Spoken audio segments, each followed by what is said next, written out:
Ya. Buenas tardes, profesora. Somos el grupo número 9, conformado por quien le habla Jaime Miguel Nolasco López y mi compañera Paulina Mercedes Orellano Cutijo. Vamos a exponer sobre el análisis del caso número 1 propuesto por la cátedra, el cual vamos a exponer a continuación. Por favor, la diapositiva siguiente.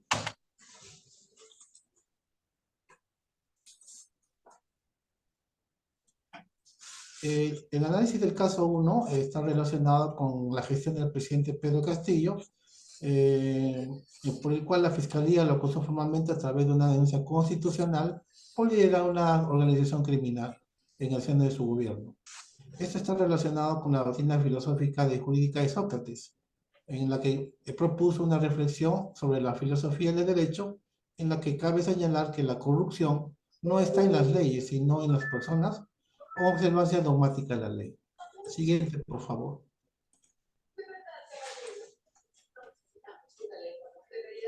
Análisis del caso propuesto. La corrupción en el Perú relacionada a la gestión del expresidente Pedro Castillo Terrones, el cual al asumir la presidencia de la República el 28 de julio de 2021, y que previamente, antes de su asunción, ya se conocía indicios de actos ilícitos en la denominada Casa de Sarratea.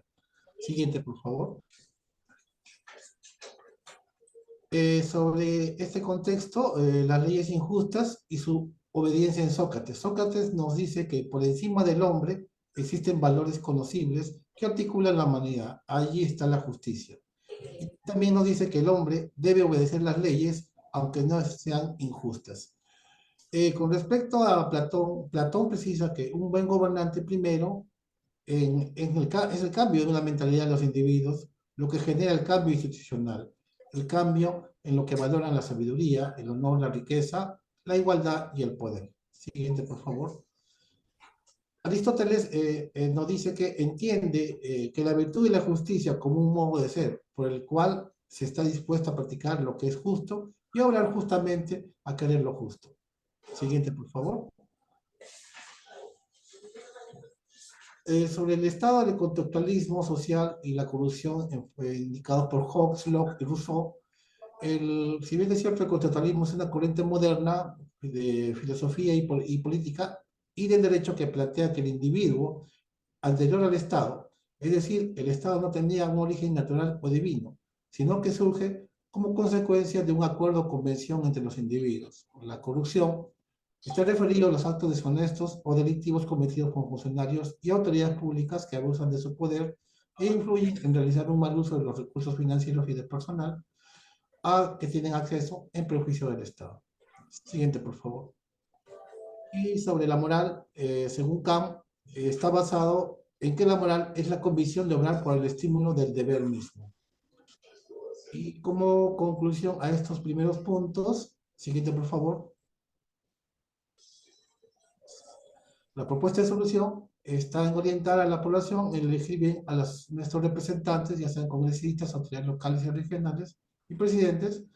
Segundo, la reforma del sistema electoral aplicando la democracia directa lamentablemente no ha dado buenos resultados. La reforma del sistema electoral se debe también regular a los requisitos de los postulantes para la elección de representantes.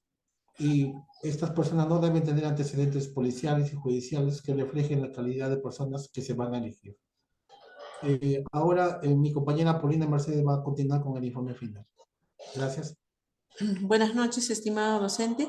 En esta oportunidad vamos a exponer acerca del informe final, ya habiendo tenido como un precedente lo señalado por mi compañero Jaime Nolasco.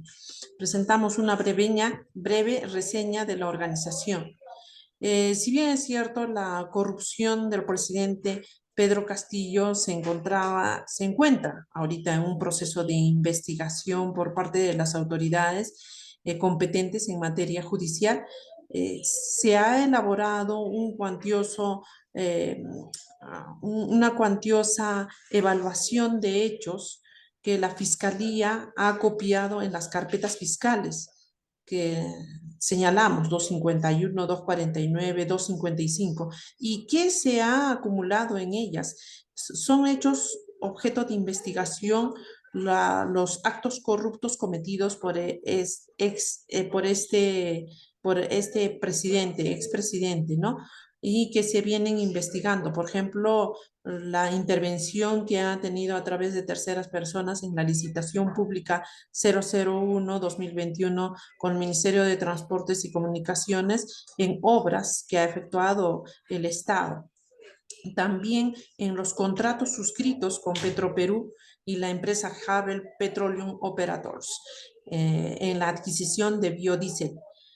A ello se debe justamente en razón a la colaboración eficaz a la que se sometió la señora Carolyn López, la que justamente destapa estos hechos de corrupción y presenta argumentos y evidencias que han ayudado a la Fiscalía a iniciar justamente, a acumular estas evidencias y a poner a consideración al Poder Judicial, siendo obviamente de relevancia penal y, e implicando a terceros. Como un resumen de este contenido, podemos observar que Sócrates justamente habló o esgrimió varios conceptos acerca de la corrupción como un vicio resultado de la ignorancia, ya que las personas con virtudes, con conocimiento, actuarán de manera justa justamente en el tema de su desarrollo personal. Y es así que debemos hacer un pequeño análisis en nuestra historia que desde el año 1990 con el señor Alberto Fujimori se han sucedido presidentes como Alejandro Toledo, Alan García, Ollanta Humala, Pedro Pablo Kuczynski, Martín Vizcarra, que se han visto envueltos, se han visto nombrados por la empresa, por los representantes de la empresa Odebrecht en actos corruptos en las campañas a las que ellos han intervenido, ¿no? Y en el caso del señor Pedro Castillo, se encuentran con prisión preventiva en un proceso de investigación por parte del Poder Judicial. Ahora, como nuestras conclusiones arribamos a lo siguiente, que de la revisión de los pensamientos filosóficos expuestos por Sócrates, Platón, Aristóteles, hemos visto que al menos Sócrates tiene una filosofía que estuvo orientada mayormente, en su mayoría, a lo que son aspectos de formación ética y moral que deben tener las personas, ¿no? Cuando una persona no tiene esos valores es porque ignora sobre ellos, ¿no? Y es la que justamente es es una persona más sujeta a estos actos en los cuales puede intervenir como directamente o a través de terceros. Ahora, en el último año se ha evidenciado la corrupción en su máximo esplendor en un corto tiempo, como es el caso del presidente Castillo, ¿no? El cual ha dado justamente origen a la apertura de carpetas fiscales y siendo acusado ante el Poder Judicial. Eh, Viene ahora recibiendo prisión preventiva en el penal Barbadillo. Nuestras recomendaciones van enfocadas al tema de que la sociedad debe poner o debe mantener la formación sólida en valores éticos y morales, porque es necesario que nuestros niños conozcan justamente de esta formación ética y moral para no cometer otra vez otra vez estos actos corruptos, ¿no? Y que las instituciones como el sistema electoral deben establecer normativas que postulen, que a los postulantes a cargos de representación del país en este cargo y cargos públicos cumpla con las condiciones morales y éticas necesarias. También exponemos a continuación una pequeña bibliografía en la cual hemos podido revisar y preparar este trabajo. Agradecemos a su amable atención. Eso es todo, doctora. Gracias.